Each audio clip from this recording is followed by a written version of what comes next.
Bom, pessoal retrô, sejam bem-vindos a mais um vídeo de um resgate aí. E esse foi um lote que eu comprei. E ele veio com uma série de coisas aí, coisas que eu tenho certeza que eu não vou usar e provavelmente ou vai ficar para peça eletrônica ou vou jogar fora. Mas, pelo valor que eu paguei, veio uma coisa que vale o valor dele.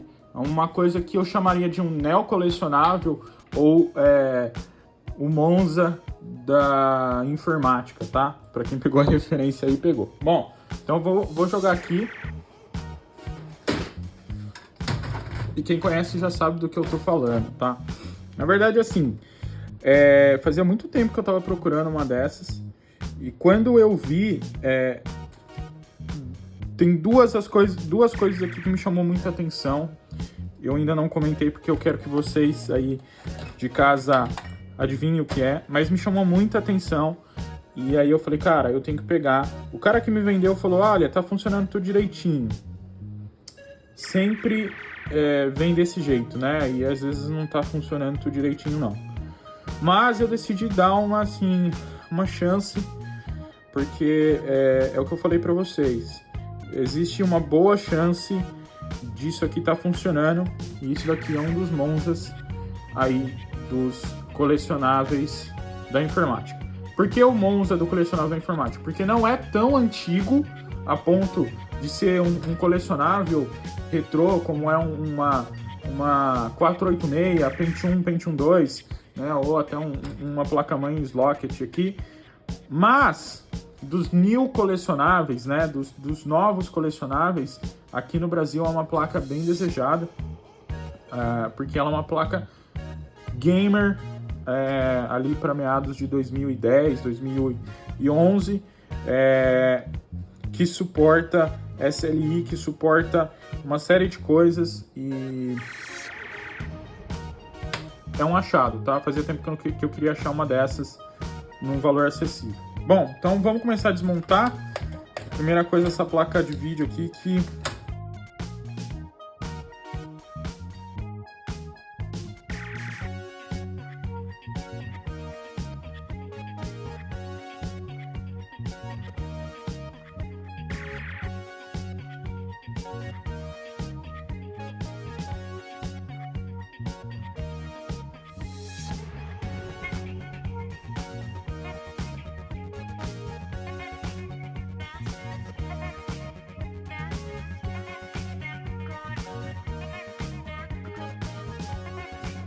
Bom, pessoal, então vamos falar um pouco sobre essa placa, que é uma placa, ela não era de high-end na época, tá? Se a gente for ver o mercado americano, mas era uma placa gamer muito boa, e era uma placa que o pessoal gostava também de usar para overclockar os famosos Core Quad, e é até uma coisa que eu penso, como o Core Quad ainda é muito acessível, a gente pode brincar de overclockar aqui. Eu tô muito curioso para saber qual o processador que tá aqui atrás, porque elas suportavam até o Core 2 Extreme, que é muito difícil da gente achar aqui no Brasil hoje em dia, mas se ali tiver até um Core Quad Q8400, Q9000, dá para brincar bem. Eu lembro que o pessoal brincava de overclockar esses Core Quad até 4.2 GHz, então era muito, muito legal, e eu sempre quis fazer isso, mas eu nunca podia fazer.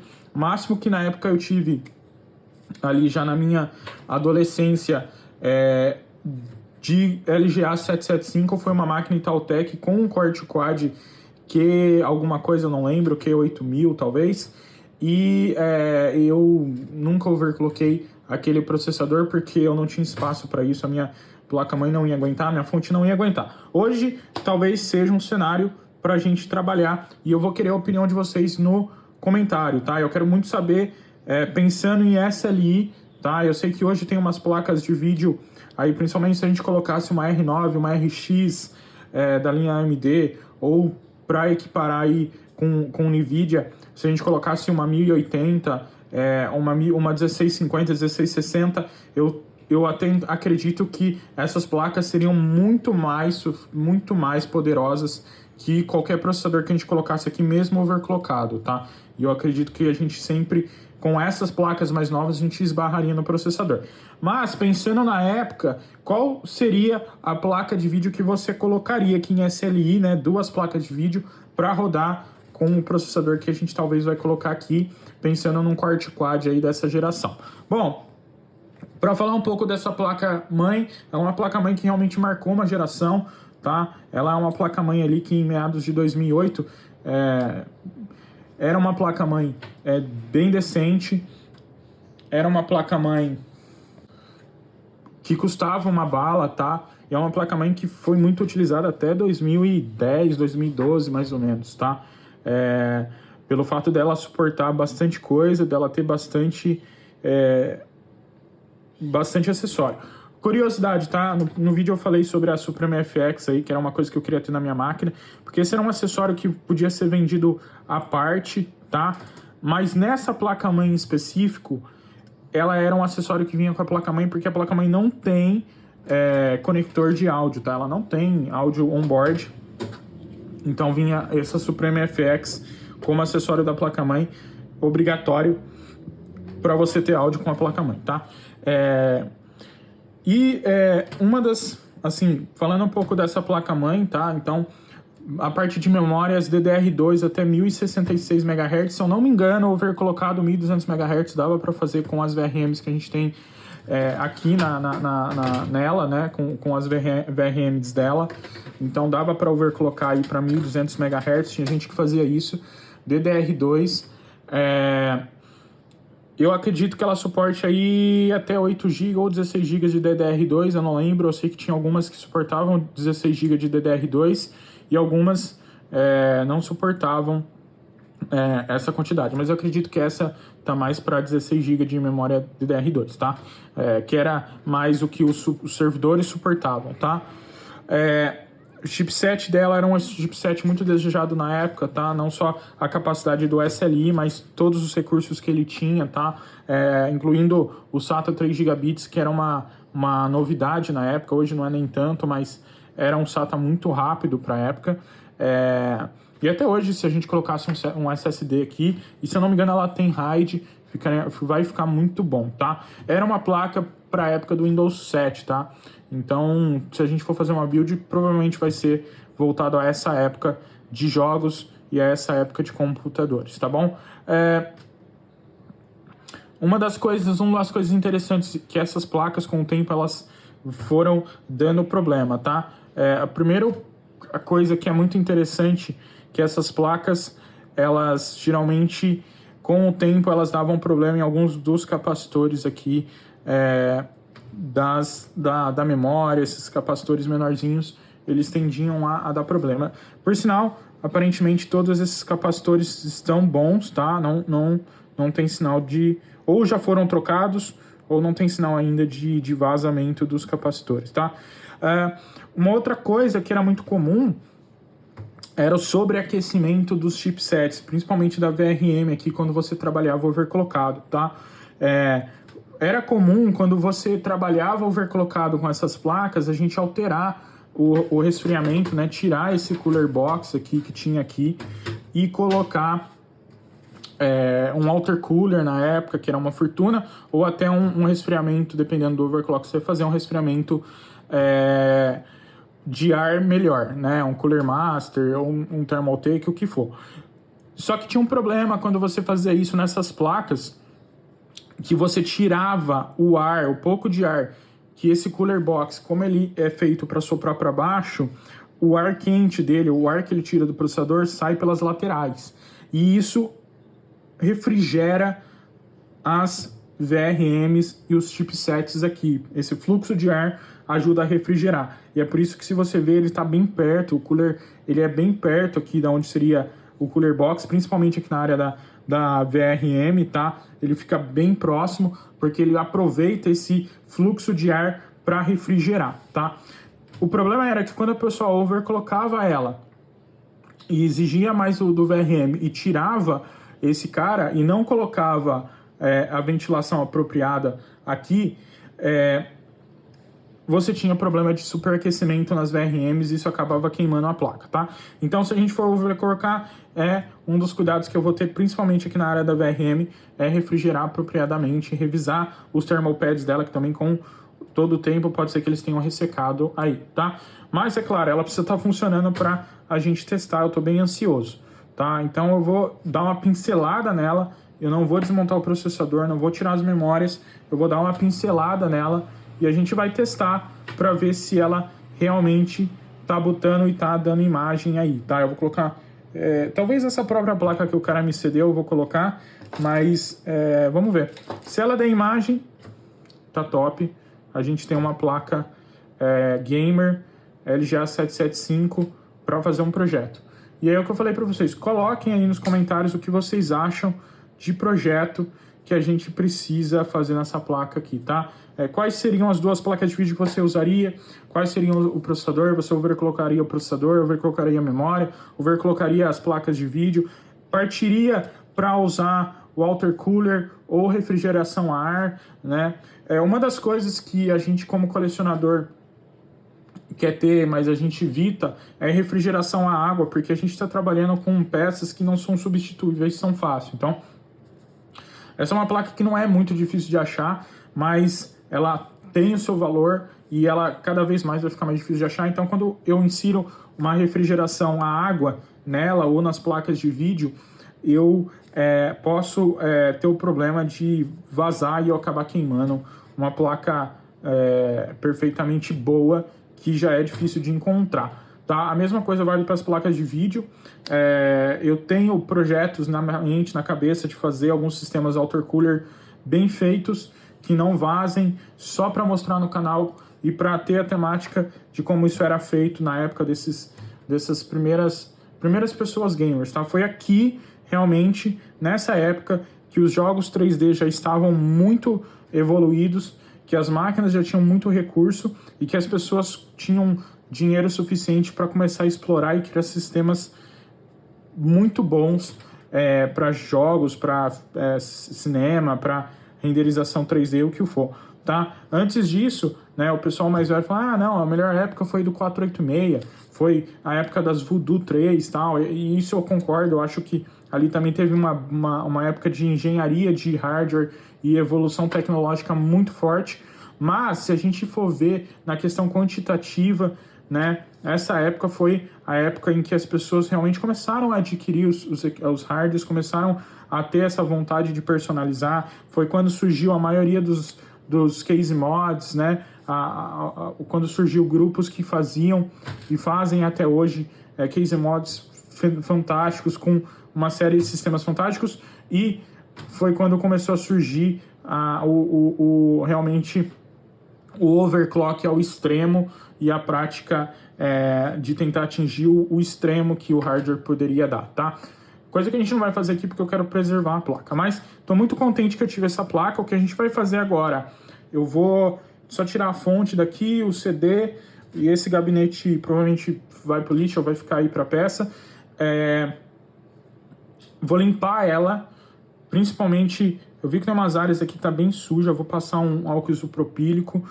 O cooler tinha que ser limpado, eu vou lá fora borrifar um ar nele para ver se tira toda essa sujeira dele, e a gente vai colocar ela na energia e ver se pelo menos a gente tem um sinal de vida dela e se a gente tem uma placa que tá funcionando. Porque eu não confio em ninguém, e por mais que a pessoa me falou, não, eu testei, tá funcionando, eu jogava nela, pode existir a grande possibilidade de não estar funcionando, tá? E se não estiver funcionando, a gente vai fazer alguns testes para saber. Às vezes é um processador, é uma memória com problema, não é nada muito grave, tá bom? Então vamos lá, eu vou limpar ela e eu já volto com vocês. Então vamos montar ela aqui. Apesar de ela ali já ter um padrão de alimentação aqui no processador de 4 pinos, desde que você não use um processador que tem um consumo tão alto, né, principalmente se você não estiver overclockando, os 2 pinos aqui do 12 volts devem ser o suficiente, tá? Então agora é a hora da verdade. Monitor ligado. Vamos lá. Não tem muito o que fazer não. É tudo ou nada. Vou ligar ela aqui na tomada. Bom, ligada. Nenhum puff, nada.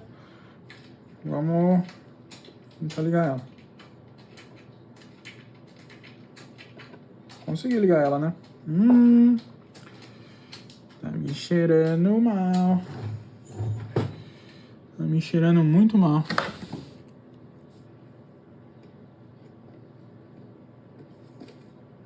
Sem sinal de vídeo.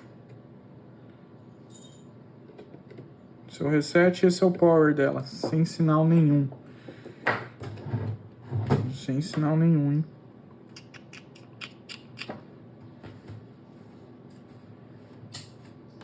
Bom, vamos aos básicos. Liguei ela da energia, eu vou tirar essa placa de vídeo aqui.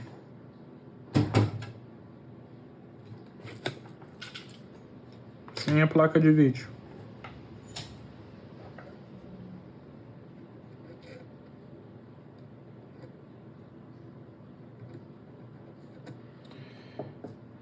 Sem sinal.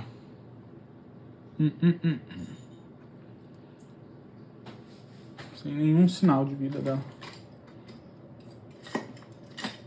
Vou até colocar um speaker aqui pra ver se ela tá assinando alguma coisa em off, mas eu duvido.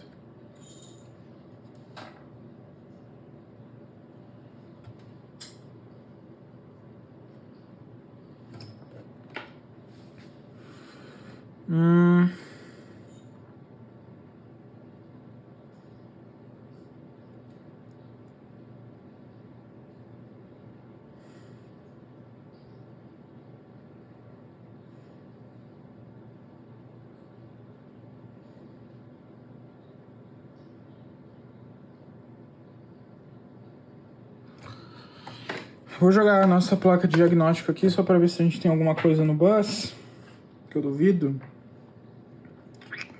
Mas eu acho que a gente tá morto na praia. Opa.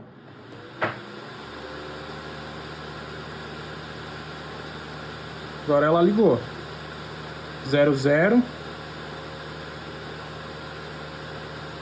Sem processamento. Sem processamento nenhum.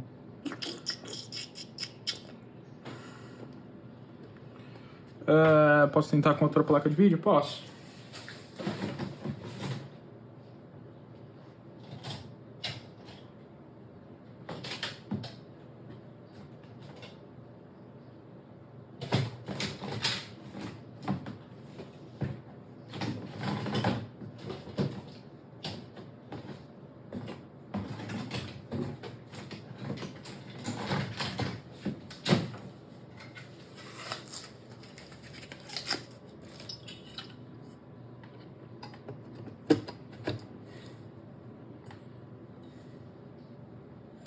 Vamos ver se a gente tem algum sinal com essa daqui.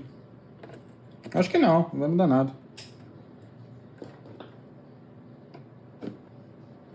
Opa. D5. Será que ela tutou?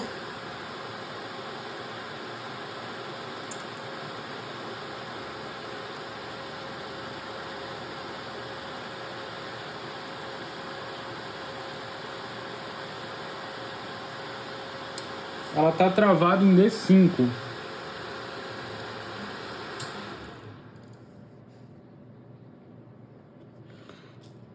Cooler acelerado, travado em D5. Vamos tirar as memórias. Tirar todas essas memórias aqui. A gente pode testar uma memória que eu sei que tá funcionando. Bom, pessoal, não tava gravando o vídeo, mas eu coloquei uma outra memória nela, uma outra placa de vídeo, e ela deu sinal de vida, tá? Ela tá botando normal. Então eu vou, só por curiosidade, eu sei que com essa memória ela tá botando, então eu vou testar as outras memórias que eu tenho aqui. Inclusive o rapaz me deu uma memória aqui de 2 GB. Vamos testar ela. Não é nada demais essa memória aqui também. Mas vamos testar. Beleza?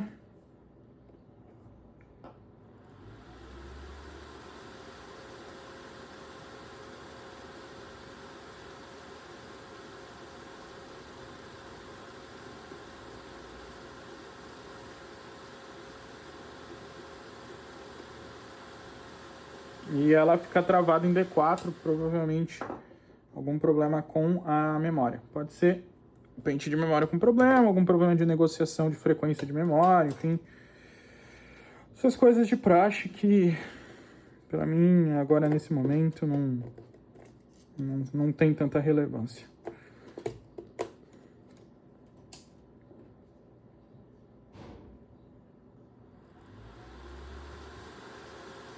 Ó, essa memória bootou. Vamos só ver ela. Muito legal esse AI Lifestyle aqui, né? No keyboard, Fatal System Error, blá blá blá blá. Eu queria ver qual que é o processador, mas vamos continuar aqui com a questão das memórias. Vamos desligar ela aqui. Eu vou tentar outro pente de memória. Esse aqui é 1 GB. Vou tentar colocar aqui no segundo slot dele.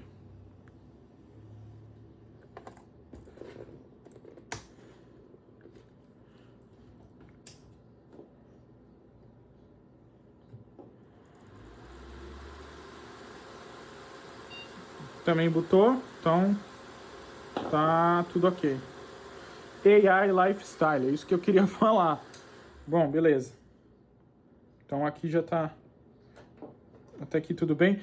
Pode ser mau contato, tá? Eu botei ela sem mexer nos pentes. Às vezes era um mau contato aqui do slot. Isso é comum. Vamos só popular ela toda de volta aqui e ver se ela dá algum sinal de vida. E aí depois eu vou colocar um teclado nela para ver se a gente tem... para ver se a gente tem aí... Ó, D4. Provavelmente tem algum pente de memória ruim aqui.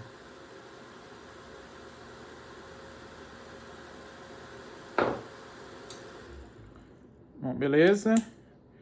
Então eu vou tirar esses dois aqui, que eu sei que estão funcionais. São pentes de 1 GB da Kingston. Esse aqui é 1 GB. Esse daqui, não sei. Parece ser de 1 GB. Talvez. E vamos testar só uma dessas memórias aqui.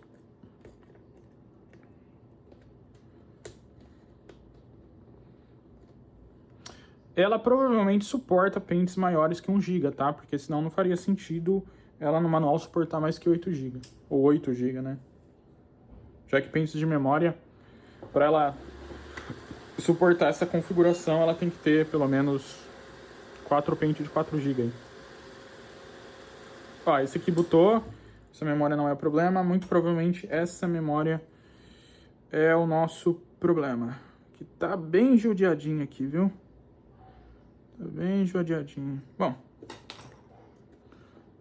vamos tentar, né? Às vezes é uma questão de channel também, ou uma negociação aí. Às vezes as memórias não são equivalentes. Não consegue negociar o dual channel e tal. Então, vamos só testar ela individual aqui. Ó, tá pulando aqui. A1 não boota. Então é provavelmente essa memória que está com defeito mesmo. Então eu vou só colocar mais uma memória nela, uma memória boa nela, e a gente vai entrar na BIOS para ver o que é essa configuração dessa placa-mãe aqui.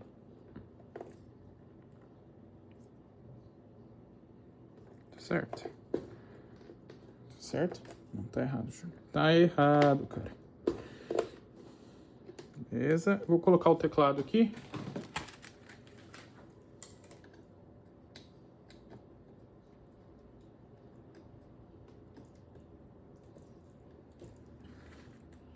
Vamos ligar ela e ver o que a gente tem de configuração aí de processador.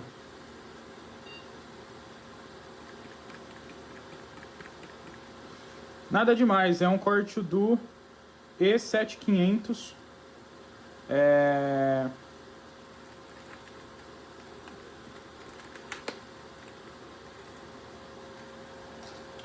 Ele tá dando fatal error, system halted, chassis intruded. Ok, entendi que o chassi tá zoado aí porque tá aberto, mas e daí? Entra no setup, ignora o chassi.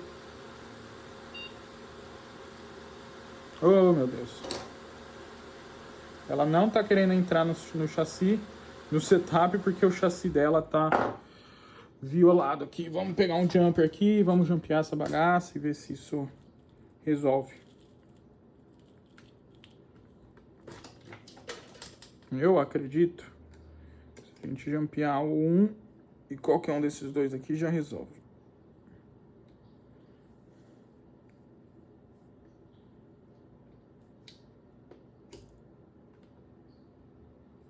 Ou não. Entrou em curto.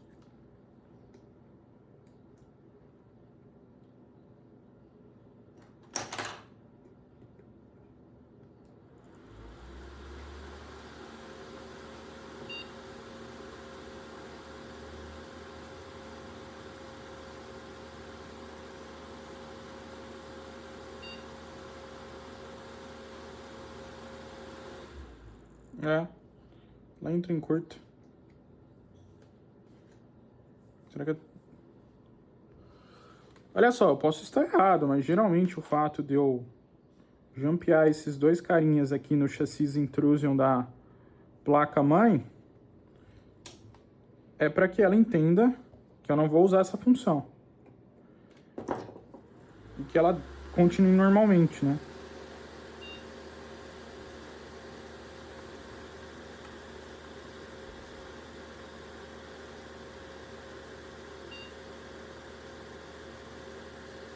E ela tá falando que o chassi tá com problema. Estranho. Bem estranho. Bem estranho mesmo. Bom, pessoal, consegui fazer ela entrar na BIOS, tirando a bateria e forçando ela a resetar as configurações.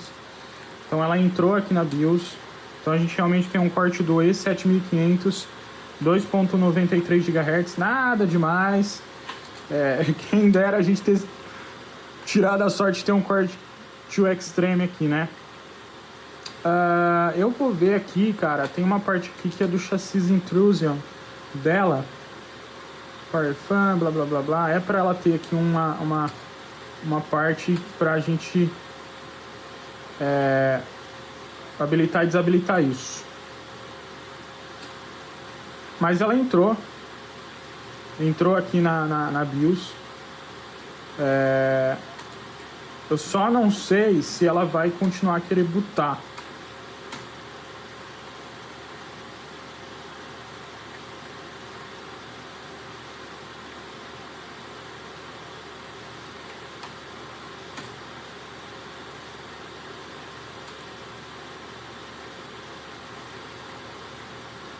Que é a parte de overclock dela.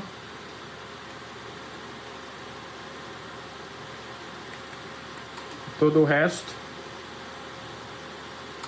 Mas ela não tem aqui a parte de desabilitar o chassi. Vamos ver se agora ela vai gritar para mim sobre o chassi.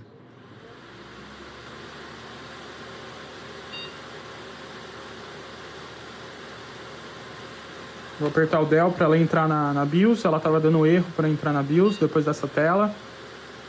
E ela continua dando o erro de intrusão no chassi. Cara, a gente tem algum problema provavelmente com a BIOS dela.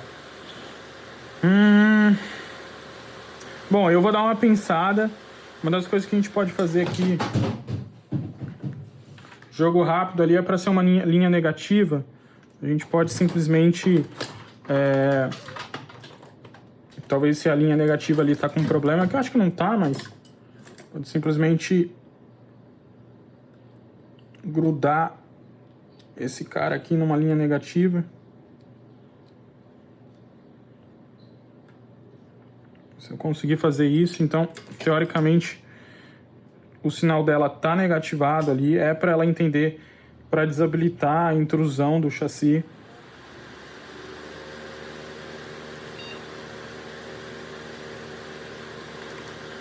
e permitir a gente entrar na BIOS sem aquele erro. Não, tá dando erro.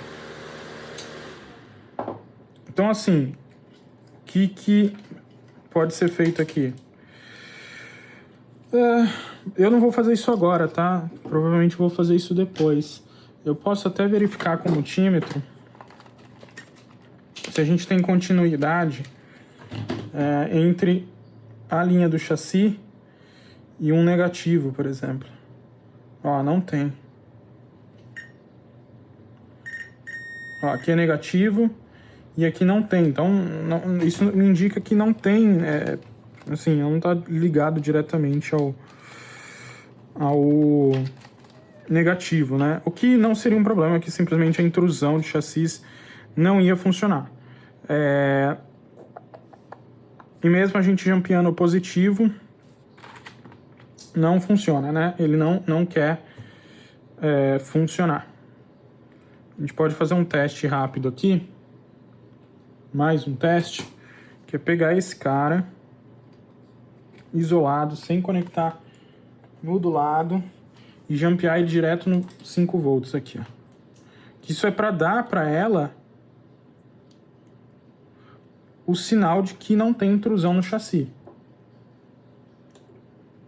E é para ela ignorar aquele erro.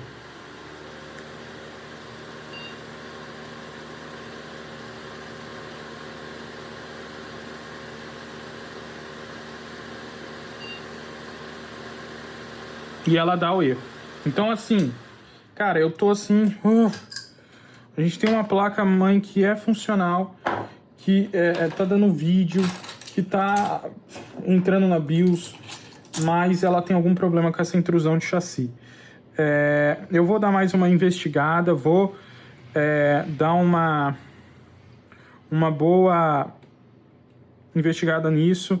Vou descobrir qual que é o chip da BIOS dela. Talvez a gente dissolde esse chip da BIOS e solde um novo, ou tente regravar ele no gravadorzinho para ver se é de alguma maneira corrompido. Uma das coisas que eu já vi fazerem, né, seria desativar totalmente a checagem de intrusão da BIOS dela. Né? Ou para uma ROM customizada, se a gente conseguisse gravar a ROM, ou para uma ROM, ou editando lá, a gente faz o disassembly, acha onde está essa parte da intrusão e desabilita. Simplesmente faz com que eles achem que sempre está sem intrusão e a BIOS continue funcionando certinho, tá? Outra coisa, galera, eu vou desmontar ela aqui, mas também a gente pode checar ali por alguma, nessa área, por algum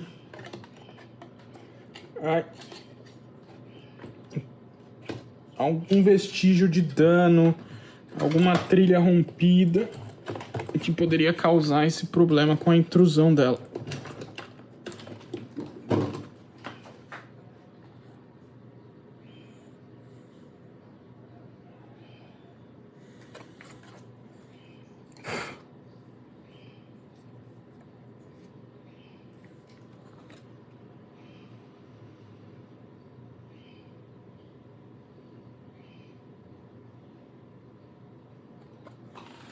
Nada, galera. Nada que me indique isso. Não são um problema na BIOS. Mas isso daí eu vou investigar com calma. Descobrir qual que é o chip de BIOS dela. Se a gente consegue flashear a BIOS dela sem problema. E talvez partir disso, tá? Provavelmente seja esse o problema. Tá com uma BIOS corrompida aí. Pessoal, retrô, então eu fiquei um bom tempo aí pesquisando sobre a placa, tentando achar diagrama elétrico, encontrar onde é o chip da BIOS e tal, e eu não achei muita coisa não. Até peço a ajuda de vocês para que, se alguém aí tiver um bom local para tirar diagrama de placa-mãe, essas coisas, me passe. Eu sei que tem alguns fóruns, mas a maioria aqui no Brasil é pago, então às vezes complica pro nosso lado achar os diagramas das placas, tá? Mas nas minhas pesquisas eu caí no diagrama, claro, do chip da BIOS, que é esse chip preto grandinho aí, perto do segundo PCI Express, e entendi um pouquinho como deveria funcionar a checagem de intrusão, tá? E junto a isso, no meio das pesquisas eu também caí num fórum chamado chamado Bad Caps, eu vou deixar o tópico aqui, de um cara que tava com exatamente o mesmo problema que a gente está nessa placa-mãe, tá? Então, assim, eu acabei optando por tentar entender um pouco do circuito ali antes de tomar uma ação, tá? E o que eu entendi é que não é nada muito complexo aí, não é um circuito muito complexo, mas a gente basicamente tem ali no conector do chassi 3 pinos, um que é 5 volts, o outro que é o sinal e o outro que é o GND, e teoricamente quando você aterra esse sinal no GND, ou seja, você faz um pull down nele, você acaba fazendo com que o chip lá entenda que você não vai usar a checagem de intrusão. Agora, se você não aterra ele, o chip vai esperar uma certa tensão lá no pino dele para indicar para ele que a intrusão tá ok, ou seja, o gabinete tá fechado. E é isso que não tá funcionando. Então tinha alguma coisa na parte desse circuito que não estava funcionando, tá?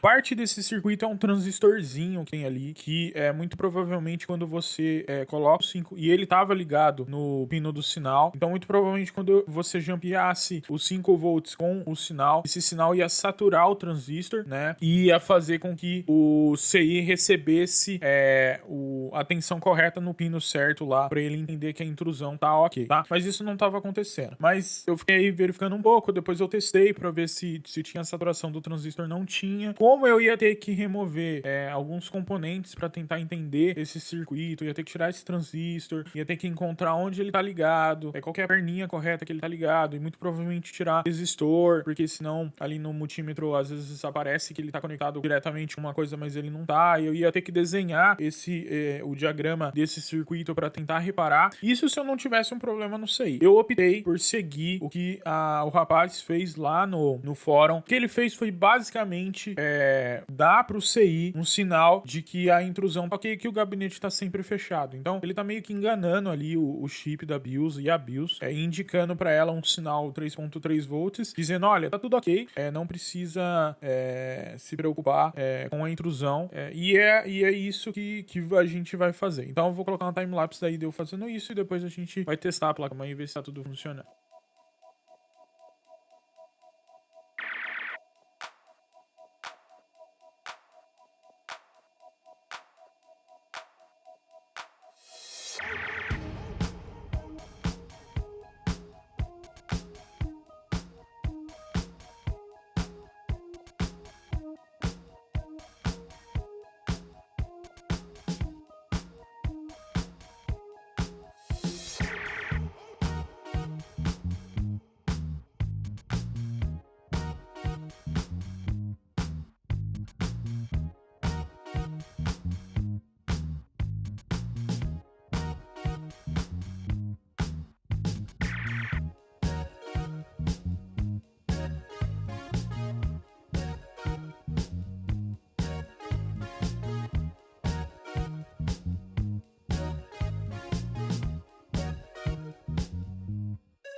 Bom, pessoal, então ela tá aqui montada. Então agora a gente vai tentar iniciar ela e ver se o nosso problema de intrusão resolveu.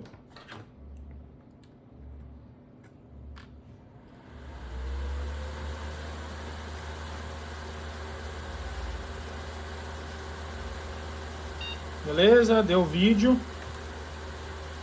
Ela tá sem a bateria. Então ela vai entrar na primeira vez no setup.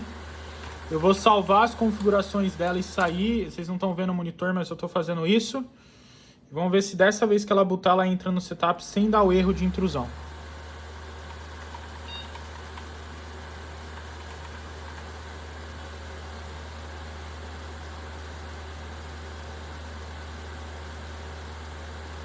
Entrou, galera. Funcionou. Eu vou tirar vocês daqui. Então, pessoal, olha só. Ela entrou no setup sem dar o erro de intrusão. Então, essa solução que a gente deu realmente funcionou e reparou aí a nossa P5e Deluxe e ela tá funcional de novo do jeito que tem que estar. É claro que isso não é o correto, porque teoricamente eu desativei o circuito de checagem de intrusão dela. Então isso provavelmente pode ser que, se eu queira colocar em algum gabinete e ter essa parte de checagem, eu teria que resolver esse problema, talvez trocar o transistor e testar, mas não é isso que eu quero, não é essa... Eu acho que eu nunca vou usar a detecção de intrusão dela, então o fato dela estar desativada para mim tanto faz, o fato dela estar funcionando é o que importa.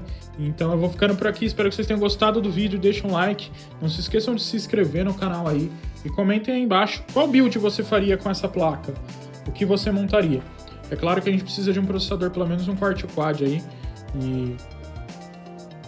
mas qual build vocês fariam, tá? Então, até o próximo vídeo aí.